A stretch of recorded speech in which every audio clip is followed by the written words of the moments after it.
Shop the Sherwin-Williams 4th of July sale and get 30% off paints and stains June 26th through July 6th. Whether you're refreshing your interior or exterior, we've got the colors to bring your vision to life. And with delivery, getting everything to your door is easier than ever. Shop online to have it delivered or visit your neighborhood Sherwin-Williams store. Click the banner to learn more. Retail sales only. Some exclusions apply. See store for details. Delivery available on qualifying orders.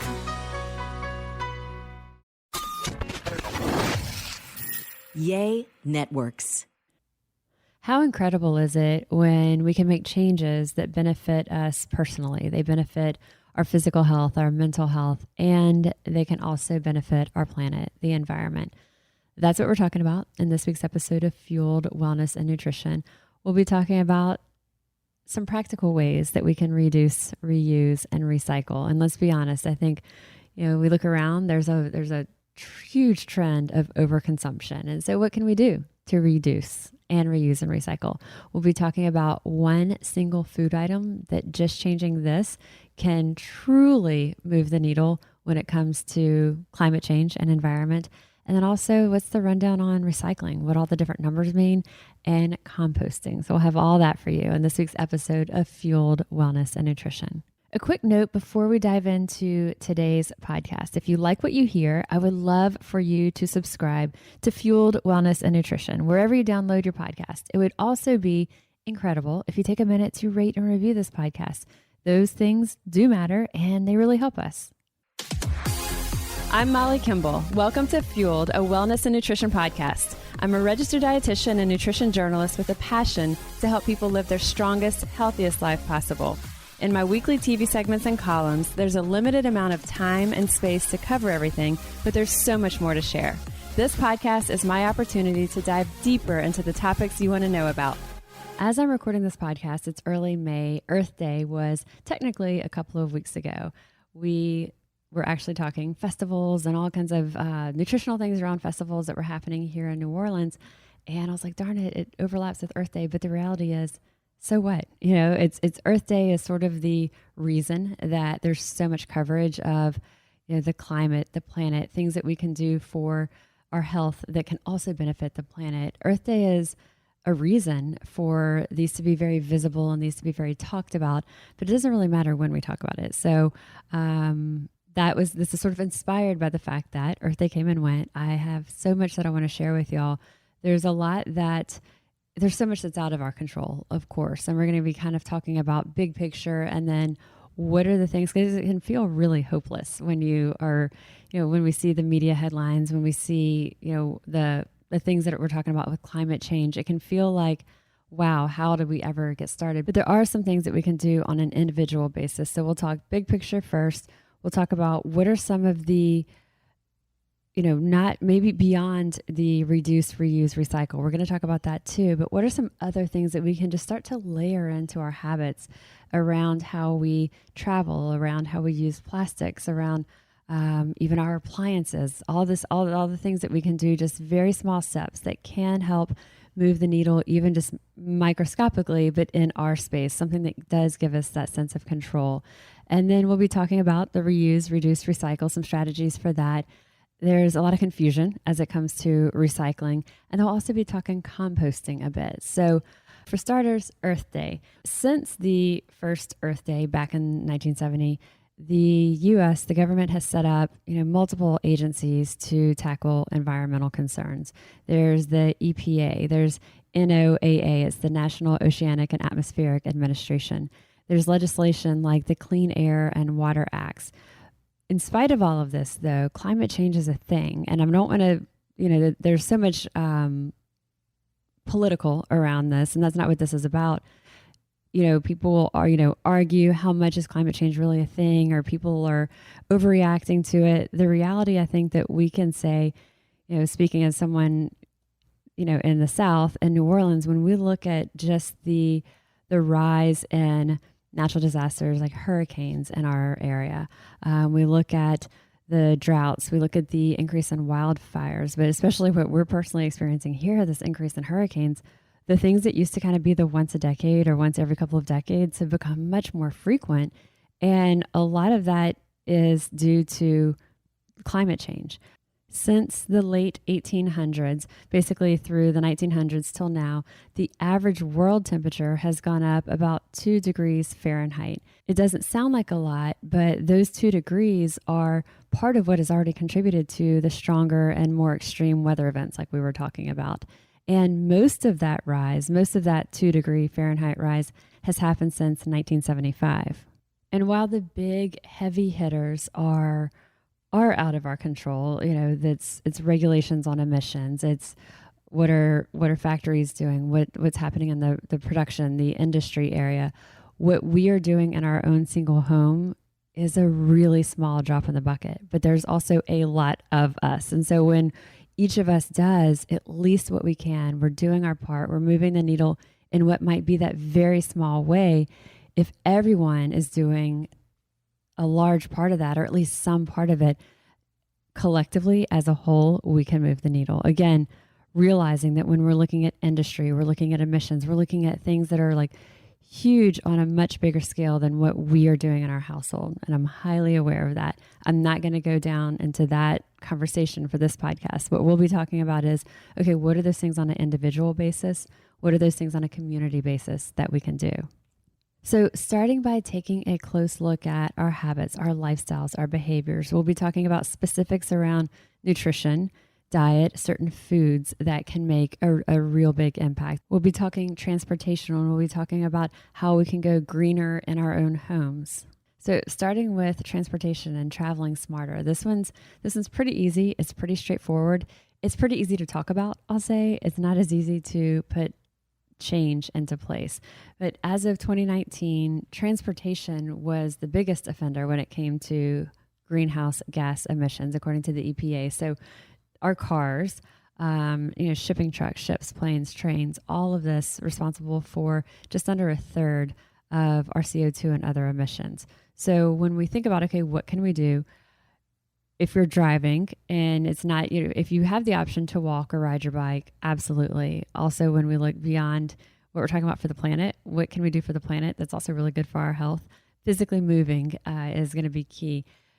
A lot of times you might live in a place or be going somewhere that you aren't comfortable walking or riding your bike. And, but when you can, think about it. If that's a few blocks away, there's several different errands that we do that are kind of right in our area. And we'll walk there whenever we can. If you can't, consider carpooling. And if you're shopping for a new car, of course, thinking about fuel efficient cars, electric vehicles, there's so many options now. And before we get into the nutrition part, I also want to talk about things that we can do to go green at home. These are really simple. And the first one I'm going to talk about is light bulbs, swapping light bulbs for fuel efficient bulbs. So like regular traditional incandescent bulbs, swapping them for fuel efficient bulbs like LEDs. And you'll see the little Energy Star label on packaging. This is one that we did during our deep quarantine, deep COVID. My husband changed out every light bulb in our house to the LEDs. We were resistant to it at first because we like the warm glow of like an incandescent bulb. And we kind of like just the warmth of it. And we thought that if you had an LED light bulb, it had that bright, almost like a fluorescent light bulb look. And we were resistant to that. And then we actually had something repaired at our house, and an electrician was here, and he was like, no, you can, as you're buying the LED bulbs, you look for warm. And, he guided us in what to look for there. And we tried one, we're like, wow. So replaced all of them. Our utility bill, our energy bill went down more than 1/3. Not quite half, but almost between 1/3 and 1/2. Our bill went down, and we were able to see it because he literally did it over a 2-week span, replaced and tried it and made sure he had all the right ones. So we were able to see on our bill exactly how much it dropped. And then, on your utilities, it'll let you compare. It compares like this month to that same month last year. So we were able to see that throughout that whole transition. And it was crazy just how much difference that made. And you may be like, well, there's nothing wrong with your incandescent bulbs. And he took those out and replaced them for LEDs. That was wasteful. So yes, ideally, you would say when they burn out, swap them for LEDs. However, it also ended up saving us more money very quickly on our utilities simply by switching them out. So I'd say that's one that can be really easy, is just switching that habit to the LEDs. And if you were like us and you didn't want kind of that bluish light that feels like a fluorescent light, there's all of them have, all that we've seen have the option for like kind of that warm light. Also just basics like your AC, instead of like running it, cranking it, making sure that you're turning it, raising it up before you leave. Look for programmable thermostats. There's so many too that you can control with your phone away from home. We don't have that. It seems like really fancy and high tech, but all of that helps. Insulation and the different types of insulation that you can do for your house. There's so many people that are renovating or building houses, and things like double pane, double insulated windows. Those are huge. When we're gone through the day, we have the AC like almost essentially off. And no matter how hot it is outside, inside is pretty cool because we do have those windows. So there's just a lot that you can do there. I'll put a link to the EPA has a calculator that helps you estimate your household's carbon footprint, which is pretty cool. So the other thing is to think about unplugging chargers and appliances when you're not using them. That can be, I'm not that diligent with that. My husband is more, my stepmom really is also. But for the things that you can, unplugging appliances and chargers when you're not using them, because they do continue to use energy. And then things just to think about, running the dishwasher only when it's full, waiting till the laundry gets full, instead of doing these things for, running all of this for what might only be a partially full load. Also being mindful of what gets recycled. And we'll talk more about that coming up. So sharing a few other things that, just individual changes that we can make. And these are things that people just shared with me over the years. Some of these, it can feel like, well, is it really worth it? Is it really worth making that change? Because again, the problem it's such a huge, vast problem. Does it really matter if I bring the reusable shopping bags with me? How much does that really move the needle? But like I said earlier, there's a lot of us. And collectively, when we start to make these changes, it can really have a significant impact. And, we'll talk about reduce, reuse, recycle in a bit. And so if you forget your bags and you come home with the shopping bags, then not throwing them away. How can I reuse these for something else? But some of the things that people shared with me over the years, of course, straws. That's such an issue, is straws. People have used metal straws. They'll use paper straws. I don't love either of those. For different reasons, each of them. And so we buy the recycled plastic straws and we use them over and over and over. And when I say we, people are like, that's gross, you share a straw, but it's my husband and I. And, that straw might last a week.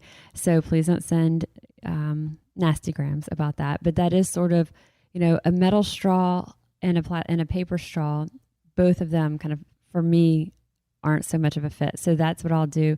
If I am going to use a straw, it would be the recycled materials, buying that, and then also using it over and over and over again.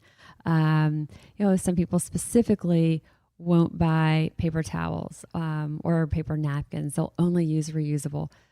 We buy paper towels. I use them over and over and over. And if they're wet, I'll let them dry out a little bit. I kind of have a place that I put them in. Sometimes Brad's like, this is gross. Like, why are you collecting these? But if they are essentially reusable, I'm going to use them as much as possible. I'll use towels and sponges and a lot of the reusable materials also, but there's certain things that I'm going to want to have a paper towel for instead. And so I do use both, and I'll try, kind of like the straws, to save them and use them over and over and over as much as I can. I'm going to link to an interview that I did on plastics and microplastics. We had a really fun expert talking about that. And so one tip that she uses, she saves plastic bags. So she's an expert on plastics and microplastics and the influence of that on our health. She also is a realist. And so she's like, there's some things that we're going to buy and they come in plastic. And so she's going to save the plastic bags from her bread. If she's buying, let's say, like sliced cheese, it's already pre-sliced and it comes in like a bag with like a resealable little zip top, she's going to save that and maybe use that for a sandwich later instead of buying zip top bags. So she almost never buys plastic bags specifically just to buy plastic bags. She's repurposing whatever plastics might be coming into her life anyway.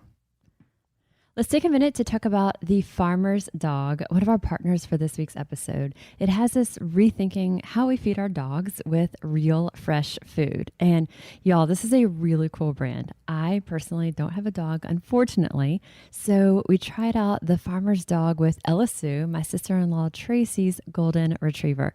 Side note, I've talked about Ella several times before on this podcast. She actually lost about 20 pounds several years ago with intermittent fasting and has kept it off. And Ella loved the Farmer's Dog meals. I shared some photos of her with it on my Instagram account, Molly Kimball RD. She could not be cuter. It also kind of gives you a visual to see kind of just what it's all about, how the foods are packaged. The Farmer's Dog, it's fresh, real, healthy food for your dog with whole meats, whole vegetables that are gently steamed in human-grade kitchens to preserve their nutritional value. Ella's blends also included fish oil, vitamins, and minerals. Just tell the Farmer's Dog about your dog, and they'll deliver a personalized, vet-developed meal plan for as little as $3 a day. The meals arrive in these pre-portioned, ready-to-serve packs, and because they're delivered on your schedule, you'll never run out. Get 50% off your first box of fresh, healthy food at thefarmersdog.com/fueled. Plus, you get free shipping. Just go to thefarmersdog.com/fueled to get 50% off. That's thefarmersdog.com/fueled. Another that we've done that a lot of people are, I see that they're doing, or they share that they're doing, using glass storage containers for leftovers instead of plastic. It's like, just replacing the Tupperware containers with glass containers. Clothing is one that can be hard for people because fashion can kind of trump environment. You want to have whatever's the latest style, whatever it might be. I've had some people share with me that they will only buy clothes from a secondhand clothing store, or secondhand from friends or family.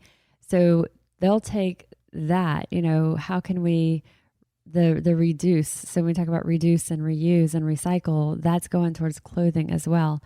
I saw one person shared that they avoid buying clothes that need dry cleaning, and they use vodka instead of taking clothes to the cleaner. So if you're listening to this and you are familiar with that, I'm not. I thought that was pretty stunning, and that is really intense. When we're looking at what can I do for the environment. So that one I thought was surprising, but there's just so much out there that you can do. Now, when we're talking about reduce and reusing, some of those things we were just sharing were kind of that, reducing, reusing. When we talk about recycling and we look at, okay, what gets recycled, it gets complicated. There's, how many times are we putting things into that recycling bin and we're just not sure? It's sort of just a guessing game of, can this go in here or not? And we're having that conversation with whoever's next to us. But typically a curbside recycling program will accept things like paper or cardboard boxes that have been flattened, cartons, aluminum cans, plastics that are clean and dry and have the numbers 1 or 2 or sometimes 5 on them. So 1, 2, sometimes 5 for clean, dry plastics. Plastics, though, that have numbers 3, 4, 6, and 7 typically, or I would say often, aren't able to be recycled through curbside pickup. But it gets really confusing because they have those arrows that we think mean it's recyclable. So the little kind of chasing arrows on there that kind of are arrows in a circle, we see that on there. Immediately we make the assumption it's recyclable, which is a little bit, it's misleading. But numbers 3, 4, 6, 7 typically can't be recycled through curbside pickup. Plastics with 1, 2, or sometimes 5 can be. Glass bottles, it's going to depend on where you are. So that's a question to ask. And even so, if your curbside recycling doesn't pick up glass bottles, find out in your area, is there a drop-off place that you can bring glass bottles? And that is something that is harder to find in a lot of areas than you would expect. Okay, so now we're going to get to the nutrition element of this. So if you're really looking at, okay, what can I do personally to help combat climate change? One of the single most impactful things that we can do on the individual level is changing our diet. And you may or may not like the biggest change that we're going to say that has the biggest impact on the environment. There's been some really incredible research done in this space. And some of this research done by a local researcher here in New Orleans, Diego Rose. He's a professor of nutrition and food security at Tulane University. And Diego essentially looked at thousands and thousands of different foods that people reported eating in a 24-hour recall. So basically, looking at over 16,000 participants, they were taking part in the National Health and Nutrition Examination Survey, and there's more than 16,000 of them. They had their 24-hour recalls, basically, their 24-hour food recalls. So they looked at all these different foods that people were eating in their food recall, and they used that to estimate their individual carbon footprints. And there was a great article in the April issue of Nutrition Action about this. But essentially, Diego, saw that 20% of diets with the highest carbon footprints accounted for over 40% of the impact. So when they looked to see what was the common denominator here, what was that one thing that could really turn things around from an environmental perspective, and that one thing was beef. And they had looked at very individual foods. So they weren't just categorically looking at beef or something like that, but all the top 10 items, the top 10 in over 16,000 people's food records, all 10 were beef-related items. So it could be something like a hamburger or a beef steak or a beef roast, but beef in some way. And so when we look at beef, and it's why is it so harmful to the environment, there's a lot to it. When we look at the cattle feed, there's the fertilizers that are used to grow cattle feed release nitrous oxide. It's a greenhouse gas that's 300 times more potent than carbon dioxide. And I would love if y'all, Nutrition Action is a great magazine, and I'll link to that for y'all also. It's a really inexpensive annual subscription, but they did a really great job summarizing this. So there's the fertilizers that are used to grow the cattle feed, but then also cows, as they're digesting food, they are expelling a lot of methane gas. Some's in their manure, others like in their burps as they're digesting the food. So cows are huge methane producers. Methane is about 30 times more potent than carbon dioxide. So you've got the methane coming from the cows. You've got the nitrous oxide released from the fertilizers used to grow the cattle feed. And also just how long it takes a cow to come to market, as they say. It's a year to year and a half to come to market if they're grain fed, longer than that if they're grass fed. So all of that means that when we look at what's the one single change that could really reduce our carbon footprint, it is significantly reducing our intake of beef. Let's talk for a minute about Caraway Home, one of our partners for this week's episode. Caraway Home's non-toxic cookware and bakeware collections are made with a ceramic coating. All of them are made without any toxic materials. The ceramic coating means that it's got a naturally slick surface, so you really don't need much oil or butter and hardly anything like non-stick cooking spray at all.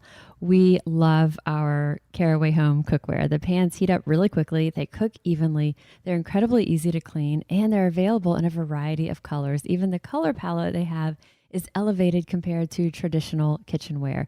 Visit carawayhome.com/fueled for 10% off. This deal is exclusively for y'all, our listeners, so visit carawayhome.com/fueled or use promo code FUELED for 10% off at checkout. Caraway, non-toxic cookware made modern. There's a really great summary of a coalition of 37 different scientists from over 16 countries that they're basically experts in human health and agriculture and political science. And they were basically charged with how do we basically feed the planet with a diet that is healthy, that's good for us, yet also sustainable for the planet. And what it came down to was the stuff that we talk about for nutrition anyway. So looking at, okay, what's filling our day, what's filling our diets? Half vegetables and fruits, limiting dairy to not more than a serving of dairy per day, and then one other type of animal food a day. However, red meat, like we talked about, beef, also pork or lamb, trying to limit that to not more than one serving a week. That mirrors also what we, a lot of recommendations are nutritionally, So if someone had, lean beef or lean steak or something like that once a week, That's great for our physical health, but also if we look at environmental health. So loading up vegetables, fruits, there's no secret there. Not more than a serving of dairy a day, and then not more than one other serving of an animal product, but specifically trying to limit beef, pork, lamb to not more than once a week. And then things like seafood or eggs or poultry, having a couple of servings a week would be fine, they say. And then the other proteins being plant-based proteins. And so again, mirroring strongly what we're looking at for our own personal health is also what this commission of these 37 leading scientists with all this expertise in all these areas related to our health, to agriculture, to the planet's health, when they came together and said what's best for the planet, it was also very similar to what mirrors what's best for us.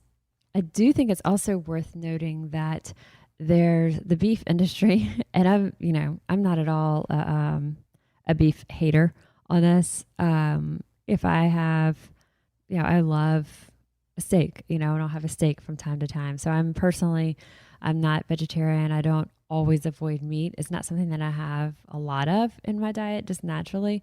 But so I want to make sure we're clear on that. But the beef industry obviously is seeing these reports and looking at, when people are talking what's best for the climate, what's best for the planet, all the things that we talked about that goes into why cows are really damaging to the environment. The methane they're producing, also what goes into feeding a cow. All of these things are really, really hard on the environment. So the beef industry sees this. So there are specific types of claims that there's basically beef that's better for the planet. And there's a website, it's called the Low Carbon Beef website. And essentially they have a claim that says that, they're using these lifestyle assessments and process verification to produce low carbon beef. But the low carbon claim only means that the greenhouse gas emissions are 10% less than usual. But when you see, if you see beef that has this low carbon claim, all that means is the greenhouse gas emissions are 10% less. 10% is not much when we're looking at beef being the highest dietary contributor of greenhouse gas emissions. So something like greenhouse gas emissions from beef are about 80 times more than something like beans. So a 10% reduction is really not much at all. I mean, we're talking like a drop in that bucket. So while it's lower and 10% lower, a dab lower, it's certainly not a low carbon footprint. So be aware, if you are kind of like mindful of that, then you may see beef in a store that's kind of marketed to you as that low carbon beef. Realize that it's really just that. It's mostly just marketing. And finally, let's talk composting. So we talk reduce, reuse, recycle. And when we talk about reducing, reusing, recycling, also we should say it's in that order. So reducing, not purchasing something new if we don't have to, eating what's already in our fridge versus getting takeout is going to save us that drive if we're getting takeout, or it's going to save the delivery person's energy emissions if they're delivering it. But, using what we already have. So when it comes to food, I mentioned that clothing, there's people who make this a priority when it comes to clothing. But whatever it is that we have, do we need to buy more or better or bigger?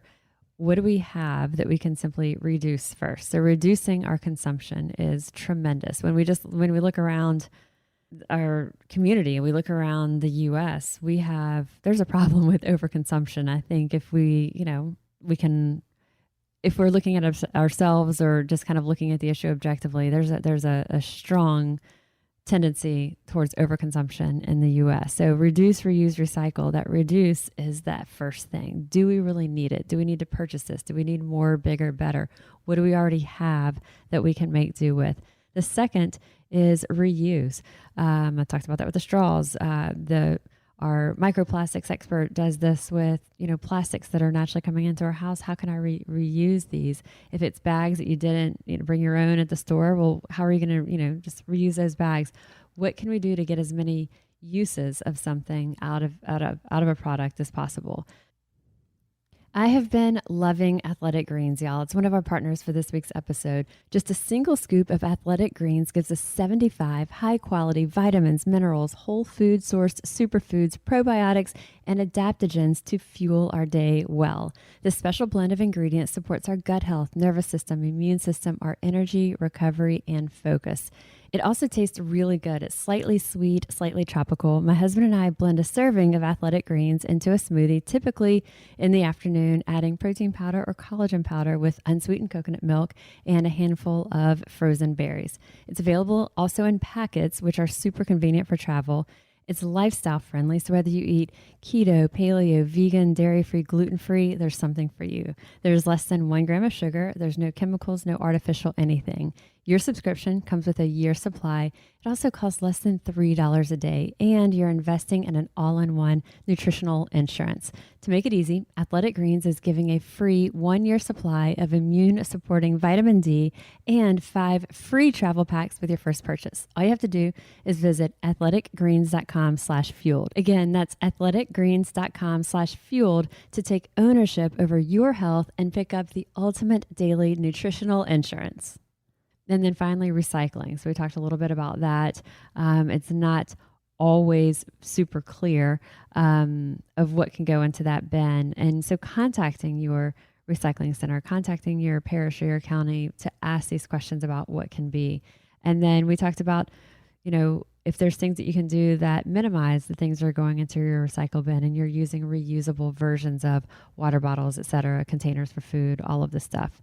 And then there's composting. This can feel really intimidating to people, but there's a lot of resources to help us. And so I've brought in an expert to help walk us through this and kind of give us the composting 101.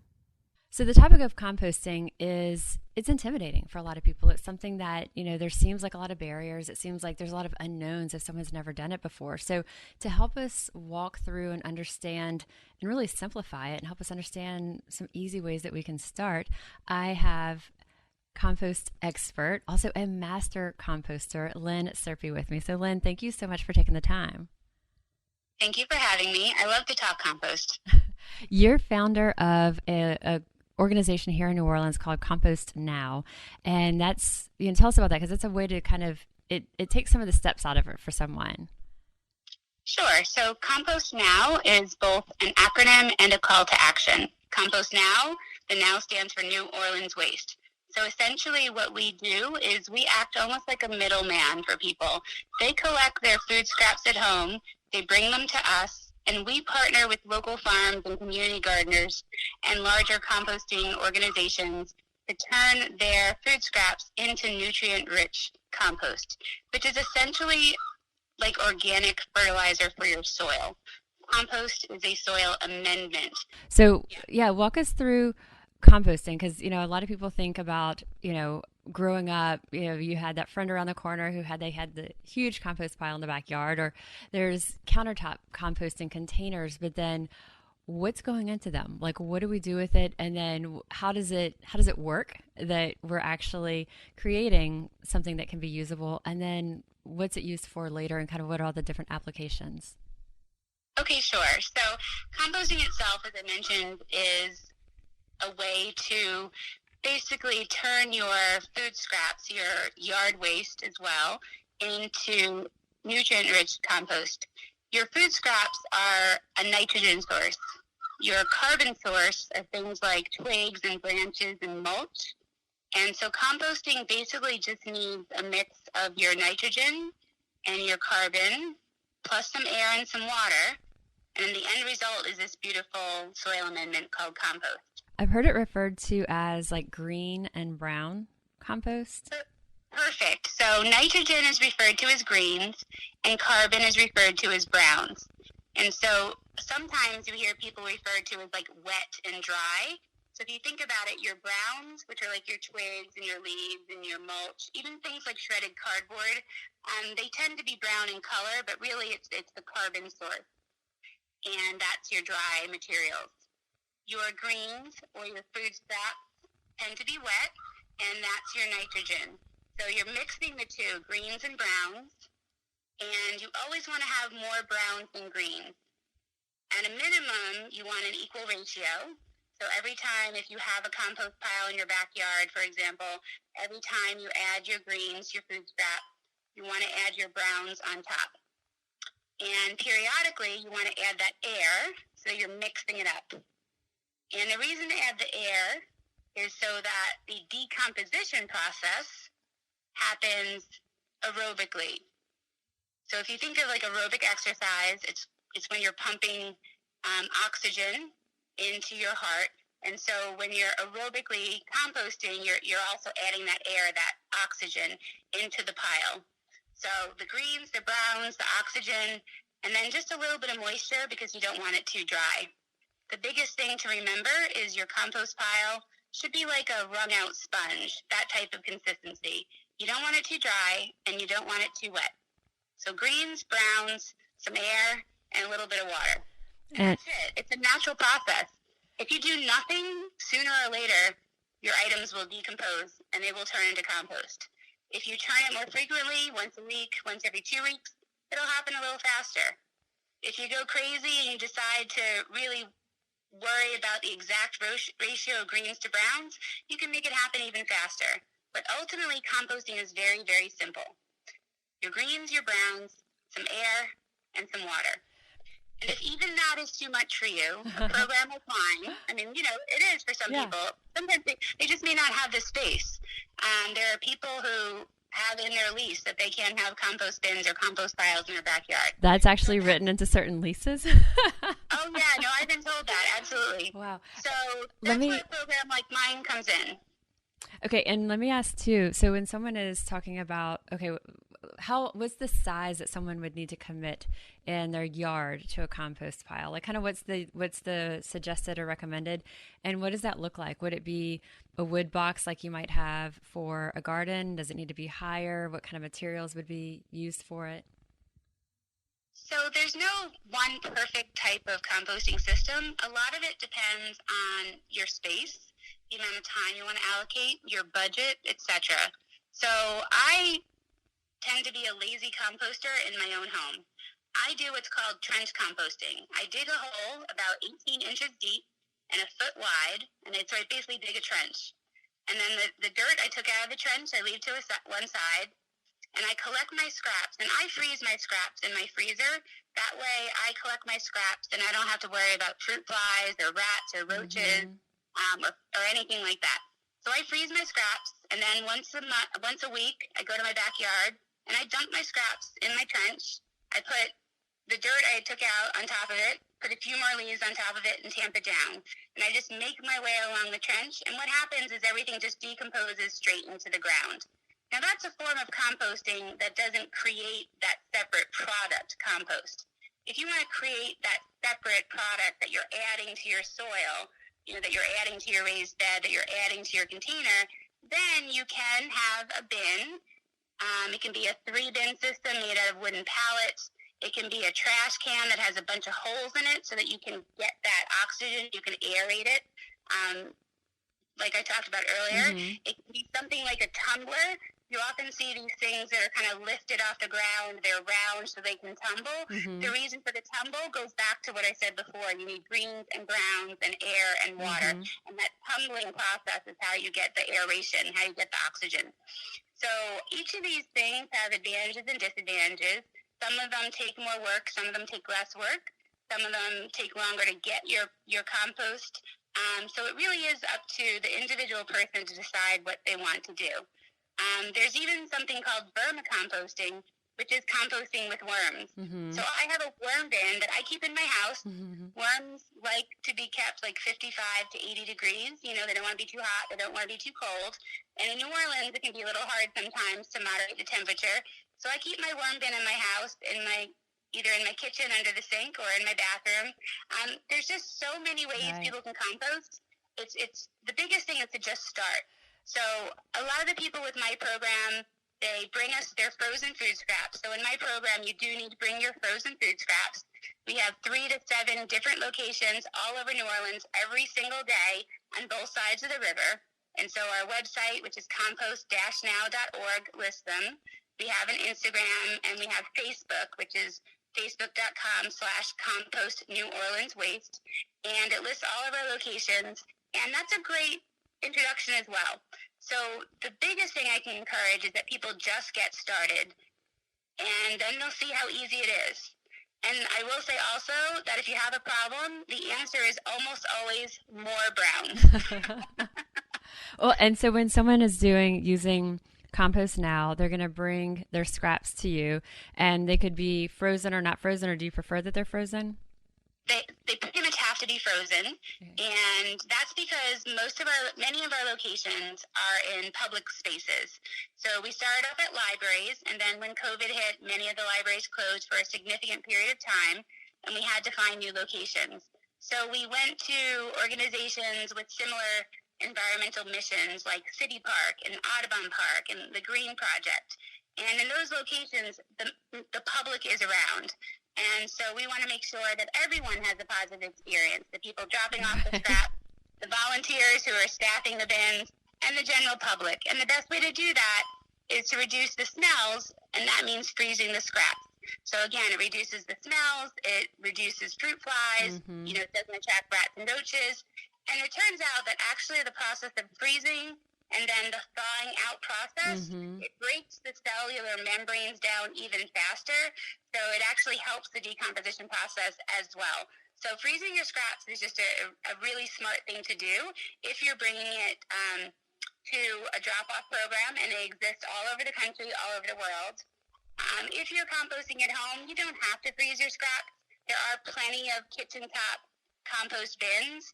Some of them have charcoal filters to help limit smells. Some of them have little holes on top to try to address the issue as well. It's really about finding what works for you. If you do our program, the same thing goes for what container you keep your scraps in. Some people put their scraps in a grocery bag, in a single-use plastic bag that they give it another use. That's great. We encourage reuse. Some people use Tupperware cups, old yogurt containers. Some people like Ziploc bags because you can reuse them, but you add them as you need them, and you don't have to take up the space in your freezer. I have seen so many different types of containers come through. And again, it really depends on the size of your fridge, how many scraps you collect. I have some people who come once a week, some who come twice a week, some who come once a month, because it all depends on your diet as well. So the biggest thing, I'm just going to keep repeating it, is to just start, as in compost now. And perfect. So Lynn, share with our listeners again the website and social to follow. Sure. So the website is compost-now.org, and our Facebook page, facebook.com/compost-New-Orleans-Waste. We have an Instagram account, compost_now. And the big thing is you want to make sure it's the compost now that refers to New Orleans, the New Orleans waste, because there is another compost now out there, just not in New Orleans, because composting is everywhere. And you're founder of this. This is tremendous, and kudos to you for getting this off the ground and launching this. Thank you again for having me. I'm always happy to talk. All right. Thank you so much for your time. As mentioned, I'll include the links that we talked about in the show notes of this episode, and let me know what you think. This is just touching on a handful of things I know compared to what we can do. So if there's things that you're doing that have been game changers, if there's things that you're hearing here that inspire you to do more, I always want to hear about it. I am registered dietitian Molly Kimball, and you've been listening to Fueled Wellness and Nutrition, the podcast. If you would like more Fueled Wellness and Nutrition, please head over to mollykimball.com, and you can follow me, Molly Kimball RD, on Instagram, Facebook, and Twitter. If you haven't yet, please go to Apple Podcasts and subscribe, rate, and review this podcast. Join us next week for another dose of Fueled Wellness and Nutrition. Thanks for listening, and stay focused on living your strongest, healthiest life.